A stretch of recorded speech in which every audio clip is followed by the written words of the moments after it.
ನಮಸ್ಕಾರ ಗುರುವೇ, ಎಲ್ಲರೂ ಹೇಗಿದ್ದೀರಾ? ನಾನಂತೂ ಚೆನ್ನಾಗಿದ್ದೀನಿ, ನೀವು ಕೂಡ ಚೆನ್ನಾಗೇ ಇದ್ದೀರಾ ಅನ್ಕೊಂಡಿದ್ದೀನಿ. ಭಾರತದ ಪುಣ್ಯಭೂಮಿ ಅಯೋಧ್ಯೆಯಲ್ಲಿ ನಿರ್ಮಾಣವಾಗಿರುವ ಭವ್ಯ ರಾಮ ಮಂದಿರದಲ್ಲಿ ನಾಳೆ ಅಂದ್ರೆ 2024 ಜನವರಿ 22ರಂದು ತಂದೆ ಶ್ರೀರಾಮನ ಪ್ರಾಣ ಪ್ರತಿಷ್ಠಾಪನೆಯನ್ನ ಮಾಡ್ತಾ ಇದ್ದಾರೆ. ರಾಮ ಮಂದಿರದಿಂದ ಬಂದಿರುವಂತಹ ಪವಿತ್ರ ಮಂತ್ರಾಕ್ಷತೆ, ರಾಮ ಮಂದಿರದ ಫೋಟೋ, ಇನ್ವಿಟೇಷನ್ ಕಾರ್ಡು ಎಲ್ಲರ ಮನೆಗೂ ಕೂಡ ತಲುಪಿದೆ ಅಂತ ಅನ್ಕೋತೀನಿ. ನನ್ನ ಸದ್ಯದ ಪರಿಸ್ಥಿತಿಯಲ್ಲಿ ನಾನು ನಿಮ್ಮನ್ನ ಅಯೋಧ್ಯೆಗೆ ಕರ್ಕೊಂಡು ಹೋಗೋದಿಕ್ಕಾಗಲ್ಲ, ಆದ್ರೆ ಮುಂದಿನ ದಿನಗಳಲ್ಲಿ ಖಂಡಿತವಾಗಿಯೂ ನಾನು ನಿಮ್ಮನ್ನ ಅಯೋಧ್ಯೆಗೆ ಕರ್ಕೊಂಡು ಹೋಗ್ತೀನಿ. ನಮ್ಮ ಜನರಲ್ಲಿ ಅಯೋಧ್ಯೆಯ ಬಗ್ಗೆ, ತಂದೆ ಶ್ರೀರಾಮನ ಬಗ್ಗೆ ಇರುವಂತಹ ಅಭಿಪ್ರಾಯವನ್ನ ತಿಳ್ಕೊಂಬರೋಣ ಬನ್ನಿ. ನಿರ್ಮಾಣ ಮಾಡಬೇಕು ಅಂತ ಇದ್ರು, ಅದು ಈ ಮೋದಿ ಸರ್ಕಾರದಲ್ಲಿ ಕೈಗೂಡಿದೆ. ಇದಕ್ಕಿಂತ ಸಂತೋಷ ನಮ್ಗೇನು ಇಲ್ಲ. ಜೈ ಶ್ರೀರಾಮ್. ರಾಮ ಹುಟ್ಟಿದ ದಿವಸ ಸುಮಾರು ಜನ ಹುಟ್ಟಿರ್ತಾರೆ, ಎಲ್ಲರೂ ರಾಮ ಆಗಕ್ಕಾಗಲ್ಲ. ಆ ರಾಮನ ಪಾದ ಪೂಜೆ ಮಾಡೋದು ನಮ್ಮ ಅದೃಷ್ಟ ಅಂತೀವಿ. ಜೈ ಶ್ರೀರಾಮ್. ಜೈ ಶ್ರೀರಾಮ್. ಜೈ ಜೈ ಶ್ರೀರಾಮ್. ಇದೊಂದು ಅದ್ಭುತದ ದಿನ. ನಾಳೆ ನಾವು ಬೆಳಿಗ್ಗೆ ದಿನಾಂಕ 22/1/2024ರಂದು 500 ವರ್ಷಗಳಿಂದ ರಾಮ ಹೊರಗಡೆನೇ ಇದ್ದ. ಅದನ್ನ ಈ ನಾಳೆಯ ದಿನ ತನ್ನ ಸ್ಥಾನಕ್ಕೆ ರಾಮ ಬರ್ತಾ ಇದ್ದಾನೆ. ಇದು ಖರೇ ನಿಜವಾಗಿಯೂ ಭಾರತದ ಎಲ್ಲಾ ಜನಗಳಿಗೆ ಒಂದು ಪವಿತ್ರವಾದಂತ ದಿನ, ಒಂದು ಹೆಮ್ಮೆ ದಿನ. ಆಮೇಲೆ ಇದೊಂದು ಪರ್ವಕಾಲ. ನಿಜವಾಗಿ ಹೇಳ್ಬೇಕಂದ್ರೆ ನಾಳೆಯ ದಿನ ನಮ್ಮ ಹಿಂದೂಗಳಿಗೆ, ಒಟ್ಟು ನಮ್ಮ ಭಾರತೀಯರಿಗೆ ಇದೊಂದು ಪರ್ವಕಾಲ. ಶ್ರೀರಾಮನ ಅನುಗ್ರಹ ಎಲ್ಲರ ಮೇಲೂ ಇರಲಿ. ಇಡೀ ರಾಮ ಬಂದಾದ್ಮೇಲೆ ಇನ್ನು ಸ್ವಲ್ಪ ದಿನದಲ್ಲಿ ರಾಮ ರಾಜ್ಯನೂ ಆಗ್ತದೆ ಅನ್ನುವಂಥ ಒಂದು ಭರವಸೆ ನಮಗ ರಾಮ ಮಂದಿರ ಗೊತ್ತು ಮಾಡ್ತಾ ಇದೆ. ಎಲ್ಲರಿಗೂ ಧನ್ಯವಾದ. ರಾಮನ ಅನುಗ್ರಹ ಎಲ್ಲರ ಮೇಲೂ ಇರಲಿ ಅಂತ ಹೇಳಿ ಮತ್ತೊಮ್ಮೆ ಪ್ರಾರ್ಥಿಸ್ತೀನಿ. ತ್ರೇತಾ ಯುಗದಲ್ಲಿ ರಾಮಾಯಣ ನಡೆದ ಹಾಗೆ ಈಗ ಕಲಿಯುಗದಲ್ಲಿ ರಾಮಾಯಣ ಪುನರಾವರ್ತನೆ ಆಗ್ತಿದೆ ಅಂತೇಳಿ ನನ್ಗನ್ನಿಸ್ತದೆ.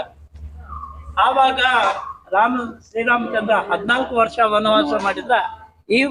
ಈ ಕಲಿಯುಗದಲ್ಲಿ ಸುಮಾರು 500 ವರ್ಷಕ್ಕೂ ಹೆಚ್ಚಿನ ವನವಾಸ ಅನುಭವಿಸಿದ್ದ ಅನ್ನುವಂಥದ್ದು ನನ್ನ ನಂಬಿಕೆ. ಈ ಒಂದು ರಾಮ ಮಂದಿರ ನಿರ್ಮಾಣಕ್ಕೆ ಹಲವಾರು ಜನ ತಮ್ಮ ಪ್ರಾಣ ಕೊಟ್ಟಿದ್ದಾರೆ. 500 ವರ್ಷಗಳ ಒಂದು ಈ ಹೋರಾಟ ಇವತ್ತಿನ ದಿನ ಸಾರ್ಥಕ ಆಗ್ತಾ ಗೆಲುವನ್ನು ಕಾಣ್ತಾ ಇದೆ. ನಾಳೆ ದಿನ 22ನೇ ತಾರೀಕು ಮಧ್ಯಾಹ್ನ 12:15 ಅಭಿಜಿನ್ ಮುಹೂರ್ತದಲ್ಲಿ ಪ್ರಾಣ ಪ್ರತಿಷ್ಠಾಪನೆ ಆಗ್ತಿರುವಂಥದ್ದು ನಮಗೆಲ್ಲರೂ ಹೆಮ್ಮೆಯ ಒಂದು ಸಂಗತಿ. ಈ ಒಂದು ಶ್ರೀರಾಮನ ಭವ್ಯ ಮಂದಿರ ನಿರ್ಮಾಣ ಆಯಿತು. ಇನ್ನು ಬರುವ ದಿನಗಳಲ್ಲಿ ಶ್ರೀರಾಮನ ಒಂದು ರಾಮರಾಜ್ಯ ನಮ್ಮ ದೇಶದಲ್ಲಿ ಕಾಣುವಂತಾಗಲಿ. ಅದಕ್ಕೆ ನಾವು ಮಾಡಬೇಕಾದ ಕರ್ತವ್ಯ ಏನಂತಂದ್ರೆ, ರಾಮಾಯಣದಲ್ಲಿ ಶ್ರೀರಾಮಚಂದ್ರ ಪ್ರತಿಪಾದಿಸಿದಂಥ ಆ ಒಂದು ವಿಚಾರಗಳನ್ನು ನಾವು ನಮ್ಮ ಜೀವನದಲ್ಲಿ ಅಳವಡಿಸಿಕೊಂಡದೇ ಆದರೆ ನಾವು ರಾಮರಾಜ್ಯವನ್ನು ಕಾಣಲಿಕ್ಕೆ ಸಾಧ್ಯ ಆಗುತ್ತೆ ಅನ್ನುವಂಥ ಒಂದು ನಂಬಿಕೆ ನಂದು.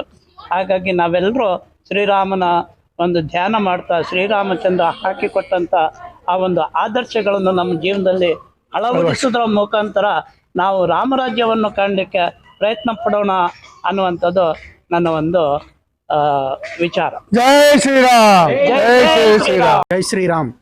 ನನ್ನ ಹೆಸರು ಪ್ರಭು ಅಂತ ಹೇಳ್ಬಿಟ್ಟು, ಅಯೋಧ್ಯೆಯಲ್ಲಿ ಪುನರ್ ನಿರ್ಮಾಣವಾಗಿರುವ ಶ್ರೀ ರಾಮ ಮಂದಿರದಲ್ಲಿ ದಿನಾಂಕ 22/1/2024ರಂದು ರಾಮಲಕ್ಷ್ಮಣ ಅಂದರೆ ಬಾಲರಾಮ ಅಂತ ಪ್ರಾಣ ಪ್ರತಿಷ್ಠಾಪನಾ ಕಾರ್ಯಕ್ರಮ ನಡೆಯುತ್ತದೆ. ಮೂಲ ಮೂರ್ತಿಯ ಅಳತೆ ಏನು ಅಂದರೆ 5.1 ಅಡಿ ಎತ್ತರ, 5 ವರ್ಷದ ಬಾಲಕನ ಮುಖಚಾರಿ, 5 ವರ್ಷ ಮಗುಗೆ ಆ ಥರ ಬರಬೇಕು ಅಂತ ಮಾಡಿದ್ದಾರೆ. ಹಣೆಯಲ್ಲಿ ತಿಲಕ, ಚಿನ್ನದ ಬಣ್ಣದ ಬಿಲ್ಲು ಮತ್ತು ಬಾಣ, ಇದೊಂದು ಮುಖ್ಯ. ಆಮೇಲೆ ರಾಮಪಥ ಮತ್ತು ಧರ್ಮಪಥ ಅಂತ ಹೇಳ್ಬಿಟ್ಟು 2 ದಾರಿ ಮಾಡಿದ್ದಾರೆ. ಅಲ್ಲೆಲ್ಲ ಎಲೆಕ್ಟ್ರಿಕಲ್ ಬಸ್ಸಸ್ ಎಲ್ಲರೂ ಓಡಿಸ್ತಾ ಇದ್ದಾರೆ. ಪ್ರಪಂಚದಲ್ಲಿರೋ ದೊಡ್ಡದಾದ ಸೋಲಾರ್ ಬೀದಿ ದೀಪ ದೀಪ ಎಲ್ಲಿಂದ ಕಂಪೇರ್ ಮಾಡಿದ್ರೆ ಇಷ್ಟು ದೊಡ್ಡದು ಎಲ್ಲೂ ಇರಲಿಲ್ಲ ಅಂತ ಒಂದು ಸೋಲಾರ್ ದೀಪನ ವ್ಯವಸ್ಥೆ ಮಾಡಿದ್ದಾರೆ. ಅಯೋಧ್ಯೆಯಲ್ಲಿ 6 ದ್ವಾರಗಳನ್ನು ಮಾಡ್ತಾ ಇದ್ದಾರೆ. ಒಂದು ಹೆಸರಿನಿಟ್ಟು ಏನಂದರೆ ಶ್ರೀರಾಮ ದ್ವಾರ, ಹನುಮಾನ್ ದ್ವಾರ, ಲಕ್ಷ್ಮಣ ದ್ವಾರ, ಭರತ ದ್ವಾರ, ಗರುಡ ದ್ವಾರ ಮತ್ತು ಜಟಾಯು ದ್ವಾರ ಅಂದ್ಕೊಂಡು 6 ಮಾಡಿದ್ದಾರೆ. ಇವೆಲ್ಲ ವಿನ್ಯಾಸ ಇದೆಯಲ್ಲ, ಅದನ್ನು ಗೌಹಾತಿ, ಚೆನ್ನೈ, ಸೂರತ್, ಆಮೇಲೆ Rourkela, Hyderabad IIT engineers specialists ಯಾರಿದ್ದಾರೆ ಅವ್ರ ಕಡೆಯಿಂದ ಅದನ್ನು ಒಂದು ಡಿಸೈನ್ ಮಾಡಿಸಿದ್ದಾರೆ. ದೇವಾಲಯ ನಿರ್ಮಾಣಕ್ಕೆ ಗುತ್ತಿಗೆ ಕೊಟ್ಟರು L&T, ಭಾಳ ಫೇಮಸ್ ಕಾಂಟ್ರಾಕ್ಟರ್ ಅವರು. ಥ್ರೂಔಟ್ ಇಂಡಿಯಾದಲ್ಲಿ ಎಲ್ಲಿ ಮಾಡಿದ್ರೆ ಕೂಡ ಭಾಳ ಚೆನ್ನಾಗಿ ಮಾಡ್ತಾರೆ ಅವರು. ಅದು ಮ್ಯಾನೇಜ್ಮೆಂಟ್ ಮಾಡಬೇಕಲ್ಲ, ಅದಕ್ಕೆ TCS ಇಂದ ಟಾಟಾ ಕನ್ಸಲ್ಟೆನ್ಸಿ ಇಂಜಿನಿಯರ್ಸ್ ಅಂತ ಹೇಳ್ಬಿಟ್ಟು ಅವ್ರಿಗೆ ಕೊಟ್ಟಿದ್ದಾರೆ. ಒಟ್ಟು ವಿಸ್ತೀರ್ಣ 70 ಎಕರೆ ಈ ಮಾಡಿರೋದು. ಅದರ ದೇವಸ್ಥಾನಕ್ಕೆ 70 ಎಕರೆಯಲ್ಲಿ 70% ಹಸಿರು ಭೂಮಿ ಅಂತಾರೆ, ಗ್ರೀನ್ ಲ್ಯಾಂಡ್ ಅದರಲ್ಲಿದೆ. ದೇವಾಲಯದ ವಿಸ್ತೀರ್ಣ 2.77 ಎಕರೆ. ದೇವಾಲಯದ ವಿಸ್ತೀರ್ಣ ಅಂಕಿಅಂಶಗಳು 3 ಮಳಿಗೆ 3 ಫ್ಲೋರ್ಸ್ ಇದೆ. ಉದ್ದ 38 ಅಡಿ, ಅಗಲ 250 ಅಡಿ, ಎತ್ತರ 161 ಅಡಿ. ಒಟ್ಟು 392 ಕಂಬಗಳಿದೆ. ಆಮೇಲೆ 44 ಬಾಗಿಲುಗಳಿದೆ. ದೇವಾಲಯದ ಆಯುಸ್ಸು 2500 ವರ್ಷಗಳು. ಅದನ್ನು ಗಮನದಲ್ಲಿ ಇಟ್ಕೊಂಡು ದೇವಸ್ಥಾನ ಬಿಲ್ಡ್ ಮಾಡಿದ್ದಾರೆ. ಆಮೇಲೆ 60 ಲಕ್ಷ ವರ್ಷದ ಹಿಂದಿನ ನೇಪಾಳದಿಂದ ತಂದ ಸಾಲಿಗ್ರಾಮದಿಂದ ಇದನ್ನು ಮೂರ್ತಿಗಳನ್ನು ಕೆತ್ತನೆ ಮಾಡಿದ್ದಾರೆ. ಭಾಳ ಫೇಮಸ್ ಅದು. ಈ ಟೈಮ್ದಲ್ಲಿ ನಮ್ಗೆ ಏನು ಅಂತ ಹೇಳಿದ್ರೆ, ನಮಗೆ ಹಿಂದೂಗಳಿಗೆ ಇದೊಂದು ಎಲ್ಲರನ್ನೂ ಒಗ್ಗೂಡಿಸೋದಕ್ಕೆ ಒಂದು ಸಮಯ ಬಂದಿದೆ ಈಗ. ಯಾಕೆಂದ್ರೆ ನಮ್ಮೆಲ್ಲ ಹಿಂದೂಗಳು ಕೂಡ ಈ ಇದಕ್ಕೆ ಮೊದಲೇ ಒಂದು 15-20 ದಿವಸ ಮೊದಲೇ ನಮ್ಮ ಹಿಂದೂ ದೇವಸ್ಥಾನಗಳೆಲ್ಲ ಪೂಜೆಗಳೆಲ್ಲ ಮಾಡ್ಕೊಂಬಿಟ್ಟು ಎಲ್ಲ ಕೈ ಮಾಡಿ ಎಲ್ಲ ಮಾಡ್ತಾಯಿದ್ದಾರೆ. ಆ ಟೈಮಲ್ಲಿ ಒಂದು 5 ಎಲ್ಲರೂ ದೀಪ ಹಚ್ಚಿ ಅಂತ ಕೂಡ ಮಾಡ್ತಾಯಿದ್ದಾರೆ. ಇದು ಈ ಮೋದಿ ಸರ್ಕಾರ ಮಾಡ್ತಾ ಇರೋದು ಭಾಳ ಉತ್ತಮವಾದ ಇಂಥ ಒಂದು ಅವಕಾಶ ಸಿಕ್ಕಿದೆ. ಆದಷ್ಟು ಎಲ್ಲ ನಮ್ಮ ಹಿಂದೂ ಸಮುದಾಯದವರು ಆ ದಿನ 5 ದಿನ ದೀಪ ಹಚ್ಚಿಬಿಟ್ಟು ಇದನ್ನು ಆಸಕ್ತಿಯಿಂದ ಮಾಡ್ಕೊಳ್ಳಿ. ಎಲ್ಲ ದೇವಾಲಯಗಳಲ್ಲಿ ಅದನ್ನು ಹೋಮ ಅಂತ ಮಾಡ್ತಾ ಇದ್ದಾರೆ. ಸೊ ಅದನ್ನು ಭಾಗವಹಿಸಿ ನಮಗೆ ಒಗ್ಗೂಟ ಎಲ್ಲರೂ ಒಟ್ಟಿಗೆ ಸೇರ್ಕೊಂಬಿಟ್ಟು ಈ ಒಂದು ಅವಕಾಶವನ್ನು ಉಪಯೋಗಿಸ್ಕೊಂಡು ಎಲ್ಲರೂ ಸಹಕಾರ ಕೊಟ್ಟು ಇದು ಯಶಸ್ವಿ ಮಾಡಬೇಕು ಎಂದು ನಾನು ಕೋರ್ತಾ ಇದ್ದೀನಿ. ಜೈ ಶ್ರೀರಾಮ್. ಜೈ ಶ್ರೀರಾಮ್. ಇದು ನಮ್ಮ ಹಿಂದೂ ಸಂಸ್ಕೃತಿಯಲ್ಲಿ ಮೊದಲಿನಿಂದಲೂ ನಡೆದು ಬಂದಂತಹ ಶ್ರೀರಾಮ ಕಥಾ ಮತ್ತು ರಾಮನ ಪುನರ್ ಪ್ರತಿಷ್ಠಾಪನೆಯು ದೇಶಕ್ಕೆ ಒಳ್ಳೆಯದು ಮಾಡಲಿ ಅಂಥೇಳಿ ನಾನು ಎಲ್ಲ ಭಕ್ತಜನರಿಗೂ ತಿಳಿಸ್ತೇನೆ. ಜೈ ಶ್ರೀರಾಮ್. ಜೈ ಶ್ರೀರಾಮ್. ಜೈ ಜೈ ಶ್ರೀರಾಮ್. ಜೈ ಜೈ ಶ್ರೀರಾಮ್. ನನಗೆ ಈ ಶ್ರೀರಾಮನ ಮಂದಿರ ಕಟ್ತಾ ಇರೋದು ಭಾಳ ಸಂತೋಷ ಆಗ್ತಾ ಇದೆ. ಯಾಕಂದರೆ ನಾವು ಚಿಕ್ಕ ಹುಡುಗರಾಗಿದ್ದಾಗ ಮಿಡಲ್ ಸ್ಕೂಲ್ ಹೈಸ್ಕೂಲ್ ಹೋಗ್ಬೇಕಾದ್ರೆ ನಾವು ರಾಮ ಮಂದಿರಕ್ಕೆ ಹೋಗಿ ರಾಮ ಭಜನೆ ಮಾಡ್ತಾಯಿದ್ವಿ. ಹಾಗೆ ರಾಮನ ಫೋಟೋ ಇಟ್ಕೊಂಡು ರಸ್ತೆಯಲ್ಲಿ ನಾವು ಭಜನೆ ಮಾಡ್ಕೊಂಡು ಓಡಾಡ್ತಾ ಇದ್ವಿ. ನಾವು ಆವಾಗ ರಾಮನ ಬಗ್ಗೆ ಭಾಳ ತಿಳ್ಕೊಂಡಿದ್ವಿ ನಾವು. ಈಗ ಶ್ರೀರಾಮನ ಅವನ ಒಂದು ಜನ್ಮಸ್ಥಳದಲ್ಲಿ ಅವನ ಒಂದು ದೇವಸ್ಥಾನ ಕಟ್ತಾ ಇರೋದು ಭಾಳ ಸಂತೋಷದ ವಿಷಯ. ನಾನು ಸಹ ಅಲ್ಲಿ ಹೋಗಬೇಕು ಅಂತ ಇದ್ದೇನೆ. ನಾನು ಹಿಂದೆ ನೋಡಿದ್ದೀನಿ ದೇವಸ್ಥಾನ ಕಟ್ಟೋಕ್ಕೆ ಮುಂಚೆ ಎಕ್ಸ್ಕವೇಷನ್ ಆಗ್ತಿದ್ದಾಗ ನಾನು ಶ್ರೀರಾಮನ ವಿಗ್ರಹ ನೋಡ್ಕೊಂಡೇ ಬಂದಿದ್ದೇನೆ. ಇವತ್ತು ಕಟ್ಟಿದ ಮೇಲೆ ನಾನು ಪುನಃ ಹೋಗ್ತೇನೆ. ಜೈ ಶ್ರೀರಾಮ್. ಅಯೋಧ್ಯ ಗುಡಿ ಓಪನ್ ಆಗ್ತಾ ಇರೋದು ಒಂದು ತುಂಬ ಸಂಭ್ರಮದ ವಿಚಾರ. ನಮ್ಮೆಲ್ರಿಗೂ ಒಂದು ದೊಡ್ಡ ಪ್ರೌಡ್ ಮೂಮೆಂಟ್ ಇದು. ನಮ್ಮ ಇಡೀ ಕರ್ನಾಟಕ ರಾಜ್ಯ ರಾಮ ರಾಜ್ಯವಾಗಲಿ.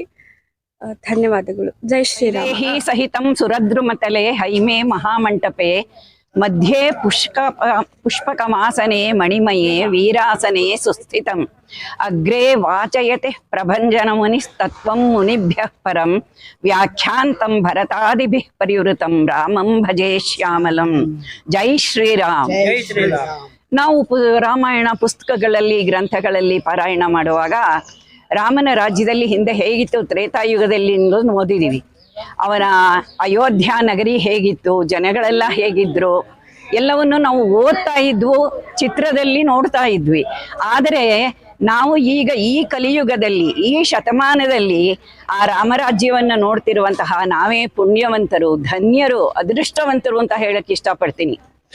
ರಾಮನಿಗಾಗಿ ನೇಪಾಳದಿಂದ, ಜನಕಪುರಿಯಿಂದ, ದೇಶದ ವಿವಿಧ ಎಲ್ಲೆಡೆಗಳಿಂದ ಮುತ್ತು, ರತ್ನ, ಹವಳ, ಚಿನ್ನ, ಬೆಳ್ಳಿ ಪರಿಕರಗಳು, ದವಸ ಧಾನ್ಯಗಳು, ಎಣ್ಣೆ, ತುಪ್ಪ, ಹಾಲು, ಮೊಸರು ಎಲ್ಲವನ್ನೂ ಶೇಖರಿಸಿಟ್ಟು ಶ್ರೀರಾಮನ ಅಭಿಷೇಕಕ್ಕೋಸ್ಕರ ಎಲ್ಲವೂ ಸಿದ್ಧಗೊಂಡಿದೆ. ಅಯೋಧ್ಯ ನಗರಿ ತಳಿರು ತೋರಣಗಳಿಂದ, ಬಣ್ಣ ಬಣ್ಣ ರಂಗೋಲಿಗಳಿಂದ ಕಂಗೊಳಿಸ್ತಾ ಇದೆ. ಅಲ್ಲೇಕೆ ಈಗ ನಾವುಗಳು ಸಹ ನಮ್ಮ ನಮ್ಮ ಮನೆಗಳಲ್ಲಿ, ನಮ್ಮ ನಮ್ಮ ಮೊಹಲ್ಲಾಗಳಲ್ಲಿ, ಹಳ್ಳಿಗಳಲ್ಲಿ ರಾಮ ರಾಮ ಧ್ವನಿ ಮುನಗುಗೊಟ್ಟುತ್ತಾ ಇದೆ. ಇಂಥ ರಾಮರಾಜ್ಯವನ್ನು ಕಾಣ್ತಿರುವಂತಹ ನಾವೇ ಧನ್ಯರು, ಪುಣ್ಯವಂತರು. ಇದನ್ನ ಕಾಣಲಿಕ್ಕೆ ನಮ್ಮ ಕೋಟ್ಯಾಂತರ ಜನ ಸಾಧು ಸಂತರು, ಕರಸೇವಕರು ಇವರುಗಳೆಲ್ಲರೂ ಸಹ ಬಲಿದಾನ ಮಾಡಿದ್ದಾರೆ. ಅವರೆಲ್ಲರಿಗೂ ಸಹ ನಾನು ಒಂದು ನನ್ನ ನಮನಗಳನ್ನ ತಿಳಿಸ್ತಾ ಇದ್ದೀನಿ ಈಗ ಈ ಮೂಲಕ. ಆ ರಾಮರಾಜ್ಯ ಈ ಥರ ಹೇಳ್ತಾ ಇದ್ರು, ಹೇಗೆ ಬರುತ್ತೆ ರಾಮರಾಜ್ಯ ಅಂತ. ಎಷ್ಟು ಸುಭಿಕ್ಷವಾಗಿದೆ ಅಂತಂದ್ರೆ ಇನ್ನು ಮುಂದೆ ನಾವು ಈ ರಾಮರಾಜ್ಯವನ್ನ ಕಾಣಬಹುದು. ಇದಕ್ಕೋಸ್ಕರ ಪುನರುತ್ಥಾನದಂತೆ ಶ್ರೀಕೃಷ್ಣ ನುಡಿದಿರುವಂತೆ ಯದಾ ಯದಾ ಹಿ ಧರ್ಮಸ್ಯ ಗ್ಲಾನಿರ್ಭವತಿ ಭಾರತ ಅಭ್ಯುತ್ಥಾನಮಧರ್ಮಸ್ಯ ತದಾತ್ಮಾನಂ ಸೃಜಾಮ್ಯಹಂ ಎಂದು ಹೇಳಿರುವಂತೆ ನಮ್ಮ ಪ್ರಧಾನಮಂತ್ರಿಗಳಾದಂಥ ಶ್ರೀ ನರೇಂದ್ರ ಮೋದಿಜಿಯವರು ತಮ್ಮ ನೇಮ ನಿಷ್ಠೆ ಜಪ ತಪ ಅನುಷ್ಠಾನಗಳನ್ನ ಮತ್ತೆ ಹಾಗೆ ರಾಷ್ಟ್ರೋತ್ಥಾನದ ಕೆಲಸಗಳನ್ನು ಸಹ ಮಾಡ್ತಾ ನಮ್ಮ ದೇಶವನ್ನ ಉನ್ನತ ಮಟ್ಟಕ್ಕೆ ಕರೆದೊಯ್ಯುತ್ತಿದ್ದಾರೆ. ಅವರಿಗೆ ಭಗವಂತ ಇನ್ನೂ ಶಕ್ತಿ ಸಾಮರ್ಥ್ಯವನ್ನು ಕೊಡಲಿ, ಧೈರ್ಯವನ್ನು ತುಂಬಲಿ ಅಂತ ಹೇಳಿ ಈ ಮೂಲಕ ನಾವು ಪ್ರಾರ್ಥಿಸ್ತೇನೆ. ಹಾಗೂ ಕರಸೇವಕರು ಹೋದಂಥ ಬಲಿದಾನಗೈದಿರುವಂತಹ ಹುತಾತ್ಮರಿಗೆ ನಮ್ಮ ನಮನಗಳು. ಇನ್ನೊಂದು ಮಾತನ್ನು ಹೇಳಕ್ಕೆ ಇಷ್ಟಪಡ್ತೀನಿ ನಾನು. ಆ ದಿನದಲ್ಲಿ ನಮ್ಮ ಉಡುಪಿಯ ಶ್ರೀಗಳಾದಂತಹ ಶ್ರೀ ಪೇಜಾವರದ ವಿಶ್ವೇಶ್ವರ ತೀರ್ಥ ಶ್ರೀಪಾದಂಗಳವರು ಇಲ್ಲಿ ಬೆಂಗಳೂರಿನ ಮಲ್ಲೇಶ್ವರ ಮೈದಾನದಲ್ಲಿ ಯುವಕರನ್ನ ಎದ್ದೇಳಿಸುವ ಸಲುವಾಗಿ ಒಂದು ಭಾಷಣವನ್ನ ಮಾಡಿದ್ರು, ಅವರನ್ನ ಹುರಿದುಂಬಿಸೋದಕ್ಕಾಗಿ. ನಾನು ಸಹ ಹೋಗಿದ್ದೆ ಅಲ್ಲಿಗೆ. ಅವರ ಒಂದು ಮಾತಿನಿಂದ ಎಷ್ಟಿದಾಯ್ತು ಅಂದ್ರೆ, ನಮ್ಮ ಮನೆಯಿಂದ ನನ್ನ ಮಗನೂ ಸಹ ಕಾರಸೇವೆಗೆ ಹೋಗಿ ಬಂದಿದ್ದಾನೆ.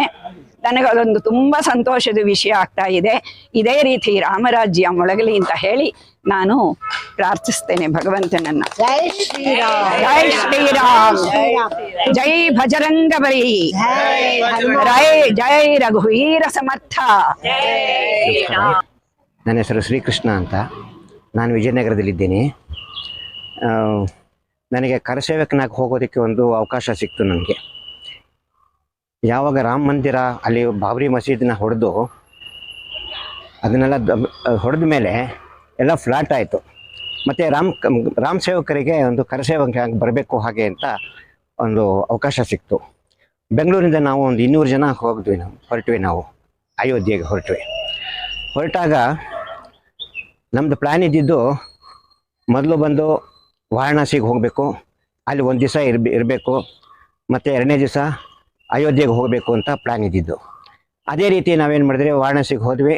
ನಾವು 200 ಜನ ದೇವಸ್ಥಾನದಲ್ಲಿ ಕಾಶಿ ವಿಶ್ವನಾಥನ ದರ್ಶನ ಮಾಡಿ ಅಲ್ಲೇ ಸುತ್ತಾ ಇರೋ ಮುಂದೆ ಗೋಧ್ರಾದಲ್ಲಿ 49 ಜನ ರಾಮ ಸೇವಕರನ್ನ ಸುಟ್ಟು ಹಾಕ್ಬಿಟ್ರು ಟ್ರೈನಲ್ಲಿ. ಆ ವಿಷಯ ಗೊತ್ತಾಯ್ತು ನಮಗೆ. ಗೊತ್ತಾಗಿದ ತಕ್ಷಣ ನಾವೇನು ಮಾಡಿದ್ವಿ, ಮತ್ತೆ ಚೌಲ್ಟ್ರಿಗೆ ಬಂದು ಎಲ್ಲ ಮಾತಾಡ್ಕೊಂಡ್ವಿ. ಇವಾಗ ಎಲ್ಲ ಕಡೆಯೂ ಕ್ಲೋಸ್ ಮಾಡಿಬಿಟ್ಟಿರ್ತಾರೆ, ಅಯೋಧ್ಯೆಗೆ ಯಾವುದು ಟ್ರಾನ್ಸ್ಪೋರ್ಟ್ ಇರಲ್ಲ, ಎಲ್ಲ ಬಂದ್ ಮಾಡ್ತಾ ಇದ್ದಾರೆ. ತಕ್ಷಣ ನಾವು ಇಲ್ಲಿಂದನೇ ಈಗಲೇ ಹೊರಡಬೇಕು ನಾವು ಅಯೋಧ್ಯೆಗೆ ಹಾಗೆ ಅಂತ ನಮಗೊಂದು ಕರೆ ಬಂತು. ನಾವು 200 ಜನನೂ ಸಪ್ರೇಟಾಗಿ ಟಿಕೆಟ್ ತೊಗೊಂಡು ಬೆರ್ಲಿಯಿಂದ ಅಯೋಧ್ಯೆಗೆ ಹೋಗಿ ಸೇರ್ಕೊಂಡ್ವಿ. ಹೇಗಪ್ಪ ಅಂತಂದ್ರೆ, ರಾತ್ರಿ ಪ್ರಯಾಣ ಮಾಡಿದಾಗ ವಿಪರೀತ ಪೊಲೀಸ್ನವರು, ಒಂದೊಂದು ಸ್ಟೇಷನಲ್ಲೂ ವಿಪರೀತ ಪೊಲೀಸ್ನವ್ರು ಇದ್ದರು. ಒಬ್ಬೊಬ್ಬರು ಕೇಳ್ತಾ ಇದ್ರು, ಆ ಕहाँ जा है, क्यों जा रहा है, कौन सा कहाँ से आया ಹಾಗೆ ಅಂತ ನಮ್ಮನ್ನೆಲ್ಲ ಪ್ರಶ್ನೆ ಮಾಡೋರು. ನಾವೆಲ್ಲ ಸೈಲೆಂಟಾಗಿದ್ವಿ. ಇಲ್ಲಾಂದರೆ ನಮ್ಮನ್ನು ಇಳಿಸ್ಬಿಡ್ತಾ ಇದ್ರು, ನಮ್ಮನ್ನು ಹೋಗಕ್ಕೆ ಬಿಡ್ತಾ ಇರಲಿಲ್ಲ. ಸರಿ, ನಾವು ರಾತ್ರಿ ಒಂದು 2 ಗಂಟೆ ಹಾಗೆ ಅಯೋಧ್ಯೆಗೆ ಸೇರ್ಕೊಂಡ್ವಿ. ಅಲ್ಲೇನು ಮಾಡಿದ್ರು, ಕರಸೇವಕಪುರಂ ಅಂತ ಹೇಳಿ ರಾಮಸೇವಕಪುರಂ ಅಂತ 2 ಸ್ಥಳ ದೊಡ್ಡದಾಗಿ ಮಾಡಿದರು. ಆ ಕರಸೇವಕಪುರಂನಲ್ಲಿ ನಾವೆಲ್ಲ ಹೋಗಿ ಇಳ್ಕೊಂಡ್ವಿ ಅಲ್ಲಿ. ಮತ್ತು ರಾಮಸೇವಕಪುರಮಲ್ಲಿ ಹೋಗಿ ಅಲ್ಲಿ ಹೋಮ ಹವನ, ತಾರಕ ಮಂತ್ರ ಜಪ ಮತ್ತು ಇದೆಲ್ಲ ನಡೀತಾ ಇತ್ತು. ಅದಕ್ಕೆಲ್ಲ ಭಾಗವಹಿಸಿದ್ರಿ. ನಂತರ ರಾಮಲಲ್ಲ ದರ್ಶನ ಮಾಡ್ಕೊಂಡು ಬಂದ್ವಿ. ರಾತ್ರಿ ಏನಾಯಿತು, ಮ್ಯಾಜಿಸ್ಟ್ರೇಟಿಂದ ಆರ್ಡರ್ ಬಂತು, ಇಲ್ಲಿ ಒಬ್ಬರು ಇರ್ಕೂಡ್ದು ಅಯೋಧ್ಯೆಯಲ್ಲಿ, ಎಲ್ಲರೂ ಖಾಲಿ ಮಾಡಬೇಕು, ಎಲ್ಲ ಫ್ಲೆಶ್ ಔಟ್ ಹಾಗೆ ಅಂತ ನಮಗೆ ಒಂದು ಆರ್ಡರ್ ಬಂತು. ತಕ್ಷಣ ಏನು ಮಾಡಿದ್ರು, ಎಲ್ಲ ಕರ್ನಾಟಕ, ಆಂಧ್ರ, ತಮಿಳ್ನಾಡು, ಕೇರಳ ಎಲ್ಲ ಕಡೆಯಿಂದನೂ ಜನಗಳು ಬಂದಿದ್ರು ಅಲ್ಲಿಗೆ. ನಮಗೊಂದು 4 ಬಸ್ ವ್ಯವಸ್ಥೆ ಮಾಡಿದರು. ಆ ಬಸ್ನಲ್ಲೆಲ್ಲ ರಾತ್ರಿ ಕೂತ್ಕೊಂಡು ಮುಂದ್ಗಡೆ ಒಂದು ಪೊಲೀಸ್ ವ್ಯಾನು, ಹಿಂದ್ಗಡೆ ಒಂದು ಪೊಲೀಸ್ ವ್ಯಾನ್ ಹಾಕಿ ಪ್ರಯಾಗ ಅಂದರೆ ಅಲಹಾಬಾದ್ಗೆ ಕರ್ಕೊಂಬಂದು ಬಿಟ್ಬಿಟ್ರು ನಮಗೆ. ಸೊ ಹೀಗಾಗಿ ಅಲ್ಲಿಂದ ನಮಗೆ ರಿಸರ್ವೇಷನ್ ಇತ್ತು, ಬೆಂಗಳೂರು ಬಂದು ಸೇರ್ಕೊಂಡ್ವಿ ನಾವು. ಹೀಗಾಗಿ ಪ್ರತಿಯೊಬ್ಬರೂ ಕರಸೇವೆಗೆ ತುಂಬ ಜನ ಹೋಗಿದ್ದಾರೆ ಅಲ್ಲಿಗೆ, ಬೇರೆ ಎಲ್ಲ ಸ್ಟೇಟಿಂದ ಹೋಗಿದ್ದಾರೆ. ನಾವು ಹೋದಾಗ ಈ ಗೋಧ್ರಾ ಇನ್ಸಿಡೆಂಟ್ ನಡೆದಾಗ ನಮಗೆ ಭಾಳ ತೊಂದರೆ ಆಯಿತು. ನಮ್ಗೆ ಹೋಗೋಕ್ಕೆ ಬಿಡ್ತಾನೆ ಇರಲಿಲ್ಲ. ಎಲ್ಲ ಸ್ಟೇಷನ್ಸು ಬಂದ್ ಮಾಡಿಬಿಟ್ಟಿದ್ರು. ನಾವು ಅಯೋಧ್ಯೆ ಒಳಗಡೆ ಹೋಗೋಕ್ಕೆ ನಾವು ಭಾಳ ಕಷ್ಟಪಟ್ಕೊಂಡು ನಾವು ಹೋದ್ವಿ. ಅಲ್ಲಿಗೆ ಸೇರ್ಕೊಂಡು 1 ದಿವಸ ಇದ್ವಿ. ಅವತ್ತು ರಾತ್ರಿನೇ ಎಲ್ಲರೂ ಖಾಲಿ ಮಾಡಾಕ್ಬಿಟ್ರು. ಒಬ್ಬರು ಇರ್ಕೊಡ್ದಲ್ಲಿ ರಾಮಸೇವಕಪುರಮಲ್ಲಿ ಇರ್ಕೊಡ್ದು, ಕರಸೇವಕಪುರಮಲ್ಲಿ ಇರ್ಕೊಡ್ದು ಹಾಗೆ ಅಂತ ನಮಗೆ ಹೇಳಿ ನಮ್ಮನ್ನೆಲ್ಲ ಕಳಿಸಿದ್ರು ನಮಗೆ. ಹೀಗಾಗಿ 500 ವರ್ಷದ ಇತಿಹಾಸ ಇವತ್ತಿಗೆ ನಮಗೆ ಒಂದು ರಾಮ ಜನ್ಮಭೂಮಿ, ನಮ್ಮದೇ ಆದ ಒಂದು ದೇವಸ್ಥಾನ ನಾವು ಕಟ್ತಾ ಇದ್ವಿ. ನಾವು ಪ್ರಾಣ ಪ್ರತಿಷ್ಠೆಗೆ ಮೋದಿಯವರು ತುಂಬಾ ಸಹಕಾರ ಮಾಡ್ತಾ ಇದ್ದಾರೆ. ಪ್ರತಿಯೊಬ್ಬರಲ್ಲೂ ರಾಮ ನಿಂತ್ಕೊಂಡು ಇದನ್ನು ಮಾಡಿಸ್ತಾ ಇದ್ದಾನೆ. ಹೀಗಾಗಿ ನಮ್ಮದೇ ಇದು ನಮಗೆ ಬಹಳ ಸಂತೋಷ ಆಗ್ತಾ ಇದೆ. ರಾಮ ಮಂದಿರ. ಜೈ ಶ್ರೀರಾಮ್. ಜೈ ಮೋದಿ ಜಿ ಕೆ ಜೈ. ಓಂ ಶ್ರೀರಾಮಾಯ ನಮಃ. ಓಂ ರಾಮಭದ್ರಾಯ ರಾಮಚಂದ್ರಾಯ ರಾಮಶ್ರೀಶಾಯ ತೇ ನಮಃ. ರಘುನಾಥಾಯ ನಾಥಾಯ ಸೀತಾಯ ಪತಯೇ ನಮಃ. ನನಗೆ ಮೊದಲಿಂದಲೂ ಚಿಕ್ಕಂದಿನಿಂದಲೂ ರಾಮ ಭಜನೆಯನ್ನು ಮಾಡುವುದು ಇಷ್ಟ. ಸದಾ ಕಾಲ ಈಗಲೂ ಅಷ್ಟೇ ರಾಮನ ಜಪವನ್ನು ಮಾಡುತ್ತಿರುತ್ತೇನೆ. ನಿದ್ದೆ ಬರದಿದ್ದರೂ ಸಹ ಶ್ರೀರಾಮ ಜೈ ಜೈ ರಾಮ ಎಂದು ಹೇಳುತ್ತಾ ಇರುತ್ತೇನೆ. ನನಗೆ ಇದು ತೊಂದರೆ ಆದಾಗ ಶ್ರೀರಾಮ ಜಪನೆಯನ್ನು ಶ್ರೀರಾಮ್ ಜೈ ರಾಮದ್ದು ಹೇಳಿಕೊಳ್ಳುತ್ತಿರ್ತೇನೆ. ನನಗೆ ಭಯವಾದಾಗಲೂ ಸಹ ಶ್ರೀರಾಮನ ಜಪವನ್ನು ಮಾಡುತ್ತಿರ್ತೇನೆ. ಈಗ ಶ್ರೀರಾಮನ ದಿನಕ್ಕೆ 108 ಸಲ ಶ್ರೀರಾಮನ ಭಜನೆಯನ್ನು ಮತ್ತು ಜಪವನ್ನು ಮಾಡುತ್ತಿರ್ತೇನೆ. ಶ್ರೀರಾಮ್ ಜೈ ರಾಮ್ ಮತ್ತು ಭೀತಿಯಾದಾಗಲೂ ಕೂಡ ಮತ್ತು ರಾತ್ರಿ ಹೊತ್ತು ಕೂಡ ಎಚ್ಚರವಾದಾಗ ರಾಮನ ಜಪವನ್ನೇ ಮಾಡುತ್ತಿರುತ್ತೇನೆ. ವಿಷ್ಣು ಸಹಸ್ರನಾಮವನ್ನು ಸಹ ಹೇಳಿಕೊಡುತ್ತಿರ್ತೇನೆ. ಮತ್ತು 108 ಸಲ ಶ್ರೀ ವಿಷ್ಣು ಸಹಸ್ರನಾಮವನ್ನು ಜಪಿಸುತ್ತಿರ್ತೇನೆ. ಇಷ್ಟೇ. ಜೈ ಶ್ರೀರಾಮ್. ಶ್ರೀರಾಮ್ ಜೈ ರಾಮ್ ಜೈ ರಾಮ್. ಶ್ರೀರಾಮ್ ಜೈ ರಾಮ್ ಜೈ ರಾಮ್. ಶ್ರೀರಾಮ್ ಜೈ ರಾಮ್ ಜೈ ರಾಮ್. ಬಜರಂಗಿ ಬಲಿಗೆ ಜೈ ರಾಮನಿಗೆ ಜೈ. ಎಲ್ಲ ಪತ್ರಿಕೆ ಜೈ. ಜೈ ಶ್ರೀರಾಮ್. ರಾಮನ ಭಕ್ತ ಯಾರು? ಆಂಜನೇಯ ಸ್ವಾಮಿ ರಾಮನ ಮನಸ್ಸಿನಲ್ಲಿದ್ದಾರೆ. ನಾವು ಆಂಜನೇಯನ ಮನಸ್ಸಲ್ಲಿರೋಣ. ಆಂಜನೇಯ ಸ್ವಾಮಿ ಉಚೇಷ್ಟಗಳು ಎಷ್ಟೋ ಮಾಡಿರ್ಬೋದು, ಆದರೆ ಅವ್ರ ಮನಸ್ಸಿನಲ್ಲಿ ಒಂದು ಒಳ್ಳೆಯ ದೃಷ್ಟಿನಲ್ಲಿ ಮಾಡಿರ್ತಾರೆ, ಒಳ್ಳೆ ಕಾರ್ಯಕ್ರಮಕ್ಕೆ ಮಾಡಿರ್ತಾರೆ. ಅದ್ರ ಹಿಂದೆ ಒಂದು ಕಾರಣ ಇರ್ತದೆ. ಆ ಕಾರಣನೇ ಒಳ್ಳೆ ಕಾರಣ. ಅದನ್ನು ಜನಗಳು ಗ್ರಹಿಸ್ಕೊಂಡು ಅರ್ಥ ಮಾಡಿಕೊಂಡ್ರೆ ಯಾಕೆ ಹಿಂಗೆ ಮಾಡ್ತು, ಯಾಕೆ ಹಿಂಗೆ ಕೆತ್ತು ಅಂದರೆ ಅದು ಹಿಂದೆಗಡೆ ಒಂದು ಸಂಸ್ಕೃತಿ ಇರುತ್ತೆ, ಅದರಲ್ಲಿ ಒಂದು ಕಾರಣಕರ್ತ ಇರ್ತದೆ. ಅದು ಏನೇ ಮಾಡಿದ್ರೂ ಒಂದು ಒಳ್ಳೆಯದಕ್ಕೆ ಅಂತ ತಿಳ್ಕೊಂಡು ನಾವು ಜೀವನ ಮಾಡಿದ್ರೆ ಎಲ್ಲವೂ ಶುದ್ಧವಾಗೇ ಇರ್ತದೆ, ಪರಿಶುದ್ಧವಾಗಿ ಜೀವನ ಮಾಡ್ಬೋದು. ಯಾರೇ ಆಗಲಿ, ಒಳ್ಳೆಯದಾಗಲಿ ಕೆಟ್ಟದಾಗಲಿ, ಮನಸ್ಸಿನಲ್ಲಿ ಒಳ್ಳೆತನ ಅನ್ನೋದು ದೃಷ್ಟಿಕೋನ ಇಟ್ಕೊಂಡ್ರೆ ಕಣ್ಣಿಗೆ ಎಲ್ಲವೂ ಒಳ್ಳೆಯದಾಗಿ ಕಾಣಿಸುತ್ತೆ. ಇಷ್ಟು ನಾನು ಹೇಳ್ಬೋದು. ಜೈ ಶ್ರೀರಾಮ್. ನಮಸ್ಕಾರ. ನನ್ನ ಹೆಸರು ರಾಮಚಂದ್ರ ಅಂತೀನಿ. ರಾಮಚಂದ್ರ ಅಂದ ತಕ್ಷಣ ಎಲ್ರಿಗೂ ಒಂದು ರೀತಿ ಭಾವನೆ, ಭಕ್ತಿ, ಎಲ್ಲ ರೀತಿಯ ವಿಶ್ವಾಸ ಮೂಡಿ ಬರುತ್ತೆ. ಅದರಲ್ಲೂ ಈಗ ಅಯೋಧ್ಯೆಯಲ್ಲಿ ಆಗ್ತಾ ಇರೋ ಹಬ್ಬ ಬರೀ ಅಯೋಧ್ಯೆಗೆ ಸೀಮಿತವಾಗಿಲ್ಲ, ಇದು ಇಡೀ ಭಾರತ ಖಂಡದಲ್ಲಿ ಪ್ರಚಾರವಾಗಿ ಎಲ್ಲರ ಮನಸ್ಸಿನಲ್ಲಿ ಸಂತೋಷ ಮೂಡಿ ಬರ್ತಾ ಇದೆ. ಇದು ಯಾಕಪ್ಪ ಅಂದರೆ ಬಹಳ ವರ್ಷಗಳಿಂದಲೂ ನಮ್ಮ ಭಾರತ ಖಂಡ ತುಂಡು ತುಂಡಾಗಿ ಹೋಗ್ಬಿಟ್ಟಿತ್ತು. ಯಾಕಂದರೆ ಪ್ರತಿಯೊಂದು ಪ್ರದೇಶದಲ್ಲಿ ಒಬ್ಬ ರಾಜ ಅಥವಾ ಪಾಳೆಗಾರ ಇದ್ಬಿಟ್ಟು ಅವರವ್ರ ಜಗಳದಲ್ಲಿ ವಿದೇಶಿಯರು ಬಂದು ನಮ್ಮ ಭಾರತದ ಮೇಲೆ ಆಕ್ರಮಣ ಮಾಡಿದರು. ಅದರಿಂದ ಎಷ್ಟೋ ನಮ್ಮ ದೇಶ ಸಂಪತ್ತು ನಾಶವಾಯಿತು, ಮಂದಿರಗಳು ನಾಶವಾಯಿತು. ಅಂಥದ್ರಲ್ಲಿ ರಾಮ ಮಂದಿರ ಅಯೋಧ್ಯೆಯು ಒಂದು. ಅದನ್ನು ಪುನರ್ಜೀವನಗೊಳಿಸಿ ಸಾಧನೆ ಮಾಡಿದ್ದು ಎಲ್ಲ ಭಾರತೀಯರು ಬಹಳ ಮುಖ್ಯವಾದ ಪಾತ್ರವನ್ನು ವಹಿಸಿದ್ದಾರೆ. ಅದರಲ್ಲೂ ಇಷ್ಟು ವರ್ಷ ನಂತರ ಅಲ್ಲಿ ರಾಮದೇವರ ಪ್ರತಿಷ್ಠಾಪನೆಯನ್ನು, ಅದನ್ನು ರಾಮಲಲ್ಲ ಅಂತ ರಾಮಮೂರ್ತಿ ಅದನ್ನು ತಂದು ಪ್ರತಿಷ್ಠಾಪನೆ ಮಾಡಿದ್ದಾರೆ. ಏನೇ ವ್ಯಾಜ್ಯಗಳಿದ್ದರೂ ಬೇರೆ ಸಮೂಹಗಳಲ್ಲಿ ಅದು ಕರೆಕ್ಟಾಗಿ ನಿರ್ವಹಿಸಲ್ಪಟ್ಟಿವೆ. ಇದರಿಂದ ಎಲ್ಲರಿಗೂ ಒಂದು ಸಂತೋಷ ವಿಷಯ, ಎಲ್ಲ ಭಾರತೀಯರು ಹೆಮ್ಮೆ ಪಡುವಂಥದ್ದು. ಈ ಸಂದರ್ಭದಲ್ಲಿ ಶ್ರೀರಾಮನು ಎಲ್ಲರಿಗೂ ಒಳ್ಳೆಯದನ್ನುಂಟು ಮಾಡಲಿ ಅಂತ ಹೇಳ್ತೇನೆ. ಜೈ ಶ್ರೀರಾಮ್. ಜೈ ಶ್ರೀರಾಮ್. ಏನು ಇವತ್ತು ಈ ದೇಶದಲ್ಲಿ ಪರಿವರ್ತನೆಯ ಒಂದು ಯುಗ ಪ್ರಾರಂಭ ಆಗಿದೆ. ಅದು ಬಹಳ ವರ್ಷದಿಂದ ಹೋರಾಟ ಮಾಡ್ಕೊಂಬಂದಂಥದ್ದು ತಮಗೆಲ್ರಿಗೂ ತಿಳಿದಂಥ ವಿಚಾರವಾಗಿದೆ. ಇವತ್ತು ಭಾರತ ಎದ್ದು ನಿಂತಿದೆ. ಭಾರತ ವಿಶ್ವಗುರು ಆಗಿದೆ. ಭಾರತ ಇವತ್ತು ರಾಮನ ಜಪವನ್ನು ಮಾಡ್ತಾ ಇದೆ.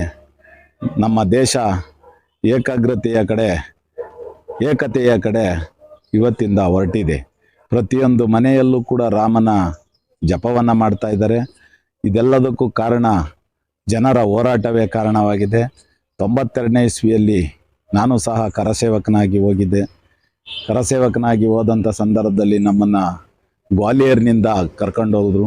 ಗ್ವಾಲಿಯರ್ನಿಂದ ಹೋದಂಥ ಸಂದರ್ಭದಲ್ಲಿ ಮಧ್ಯದಲ್ಲೇ ನಮ್ಮನ್ನು ತಡೆದು ಯಾವುದೋ ಒಂದು ಸ್ಕೂಲ್ನಲ್ಲಿ ಕೂಡ ಹಾಕ್ಬಿಟ್ಟಿದ್ರು.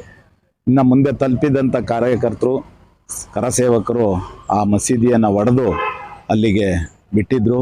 ಆ ಮಸೀದಿಯನ್ನು ಒಡೆದಂಥ ಸಂದರ್ಭದಲ್ಲಿ ನಾವೆಲ್ಲರೂ ಕೂಡ ನಮ್ಮನ್ನು ಯಾವುದೋ ಒಂದು ಮೆಟೆಡೋರ್ನಲ್ಲಿ ತಗೊಂಬಂದು ಊರಿಂದ ಹೊರಗಡೆಗೆ ಬಿಟ್ಟರು. ಅಲ್ಲಿಂದ ನಾವು ಟ್ರೈನ್ ಹತ್ಕೊಂಡು ಬಂದಿದ್ವಿ. ಅಲ್ಲಿಂದ ಹೋರಾಟ ಪ್ರಾರಂಭ ಆಗಿದ್ದು ನ್ಯಾಯಾಲಯದ ಮುಖಾಂತರ ಕಾನೂನಿನ ಹೋರಾಟವನ್ನು ಮಾಡಿದ್ರು. ನಮ್ಮ ಹಿರಿಯರೆಲ್ಲರೂ ಸೇರಿ ಈ ಹೋರಾಟದಲ್ಲಿ ವಿಜಯವನ್ನು ಗಳಿಸಿದ್ದಾರೆ.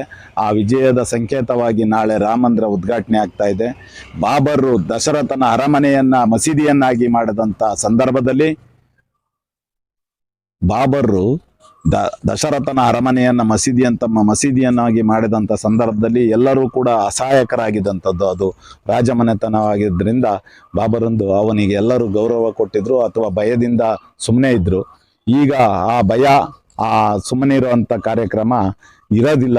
ಈಗ ನಾಳೆ ನಮ್ಮಲ್ಲಿ ಅದೇ ದಶರಥನ ಅರಮನೆಯ ಜಾಗದಲ್ಲಿ ರಾಮ ಮಂದಿರ ಉದ್ಘಾಟನೆ ಆಗ್ತಾ ಇರ್ತಕ್ಕಂಥದ್ದು, ರಾಮಲಲ್ಲನ ಪ್ರತಿಷ್ಠಾಪನೆ ಆಗ್ತಾ ಇರ್ತಕ್ಕಂಥದ್ದು ನಮ್ಮ ದೇಶದ ಹಿಂದೂಗಳ ಎಲ್ಲರ ಖುಷಿಯಾಗಿದೆ. ಆ ಖುಷಿಗೆ ಜೈ ಶ್ರೀರಾಮ್ ಎಂದು ಘೋಷಣೆಯನ್ನು ಕೂಗುತ್ತಾ ಆ ಘೋಷವಾಕ್ಯಕ್ಕೆ ತಾವೆಲ್ಲರೂ ಕೂಡ ದನಿಗೂಡಿಸ್ಬೇಕು ಅಂತ ಕೇಳ್ಕೊಳ್ತಾ ಎಲ್ಲರೂ ರಾಮ ಭಜನೆಯಲ್ಲಿ ನಾಳೆ ನಡೀತಾ ಇರ್ತಕ್ಕಂಥ ರಾಮ ಭಜನೆಯಲ್ಲಿ ರಾಮ ಮಂದಿರದ ಉದ್ಘಾಟನಾ ಸಮಾರಂಭದ ಒಂದು ಔತಣ ಕೂಟಗಳಲ್ಲಿ ನೀವೆಲ್ಲರೂ ಕೂಡ ಭಾಗಿಯಾಗಬೇಕು ಅಂತಕ್ಕಂಥ ಮಾತನ್ನು ಹೇಳ್ತಾ ಮತ್ತೊಮ್ಮೆ ಜೈ ಶ್ರೀರಾಮ್ ಜೈ ಹನುಮಾನ್ ಅಂತಕ್ಕಂಥ ಮಾತನ್ನು ಘೋಷವಾಕ್ಯವನ್ನು ಹೇಳ್ತಾ ನನ್ನ ಮಾತನ್ನು ಮುಗಿಸ್ತಾ ಇದ್ದೀನಿ. ಜೈ ಶ್ರೀರಾಮ್. ಜೈ ಶ್ರೀರಾಮ್. ಜೈ ಶ್ರೀರಾಮ್. ಜೈ ಶ್ರೀರಾಮ್. ಸೊ ನಾಳೆ ಅಯೋಧ್ಯೆ ಟೆಂಪಲ್ ಏನು ಓಪನ್ ಆಗ್ತದೆ ಅದ್ರ ಬಗ್ಗೆ ತುಂಬ ಖುಷಿ ಇದೆ ಮತ್ತು ಅದು ಈ ರಾಷ್ಟ್ರದ ಒಂದು ಮಾದರಿಯುತ ಮಂದಿರ ಆಗಲಿ ಅಂಥೇಳಿ ಸೊ ನಮ್ಮೆಲ್ಲ ಭಾರತೀಯರ ಒಂದು ಆಶಾಭಾವನೆ. ಸೊ ಅದೇ ರೀತಿಯಾಗಿ ಸೊ ನಮ್ಮ ಜೀವನವನ್ನು ಶ್ರೀರಾಮರು ನಡೆದಿರ್ತಕ್ಕಂಥ ಜೀವನದ ಕಂಪ್ಯಾರಿಸನ್ ಮಾಡೋದಕ್ಕಿಂತ ಸೊ ಅವರ ಜೀವನದ ಮೌಲ್ಯಗಳನ್ನು ನಮ್ಮ ಜೀವನದಲ್ಲಿ ಅಳವಡಿಸ್ಕೊಂಡ್ರೆ ಸೊ ನಮ್ಮ ಜೀವನ ಕೂಡ ಸ್ವಲ್ಪ ಮಟ್ಟಿಗಾದರೂ ನಾವು ಜೀವನದಲ್ಲಿ ಸೊ ಉನ್ನತಿ ಹೊಂದ್ತೀವಿ ಅನ್ನೋದು ನನ್ನ ಭಾವನೆ. ಓಕೆ, ಸೊ ನಾವು ಇವಾಗೆಲ್ಲ ಏನು ಬದುಕ್ತಾ ಇದ್ದೀವಿ ಈ ಬದುಕಿಗೆ ಮತ್ತು ಶ್ರೀರಾಮರು ಬದುಕಿದಂಥ ಬದುಕಿಗೆ ಕಂಪ್ಯಾರಿಸನ್ ಮಾಡಿಕೊಂಡ್ರೆ ಶ್ರೀರಾಮರ ಬದುಕು ಎಷ್ಟು ಸರಳವಾಗಿತ್ತು ಮತ್ತು ಎಷ್ಟು ಯೋಗ್ಯವಾಗಿತ್ತು ಅನ್ನೋದಕ್ಕೆ ಕೆಲವೊಂದಷ್ಟು ಉದಾಹರಣೆ ಅಂತಂತಂದರೆ ಸೊ ಇವಾಗೆಲ್ಲ ನಾವು ನಮ್ಮ ವಯಸ್ಸಿನ ಜೀವನದಲ್ಲಿ ಆ ಕಡೆ ನಗರಗಳಿಗೆ ಹೋಗ್ತೀವಿ ವಾಸಿಸಲಿಕ್ಕೆ. ಬಟ್ ಅವರ ಒಂದು 18ರಿಂದ 25ನೇ ವಯಸ್ಸಿನ ಒಳಗಡೆ ಸೊ ಎಷ್ಟೋ ಋಷಿ ಮುನಿಗಳ ಸಹಾಯಕ್ಕೆ ನಿಂತಿರ್ತಕ್ಕಂಥದ್ದು. ಸೊ ಅದು ಒಂದು ನಮಗೆ ಆದರ್ಶಪ್ರಾಯವಾಗಿರ್ತಕ್ಕಂಥದ್ದು. ಏನಕ್ಕೆ ಅಂತಂತಂದರೆ ನಾವು ನಮ್ಮ ಜೀವನವನ್ನು ಕಟ್ಕೊಳ್ಳಿಕ್ಕೆ ಆ ಕಡೆ ಹೋಗ್ತೀವಿ. ಬಟ್ ಶ್ರೀರಾಮರು ಇತರರ ಜೀವನಕ್ಕೆ ಸಹಾಯ ಆಗಲಿ ಅಂಥೇಳಿ ಸೊ ಎಷ್ಟೋ ಪ್ರದೇಶಗಳಿಗೆ ಹೋಗಿ ಅವರಿಗೆ ಸಹಾಯಕ್ಕೆ ನಿಂತಿರ್ತಕ್ಕಂಥ ಉದಾಹರಣೆ ತುಂಬಾ ಇದೆ.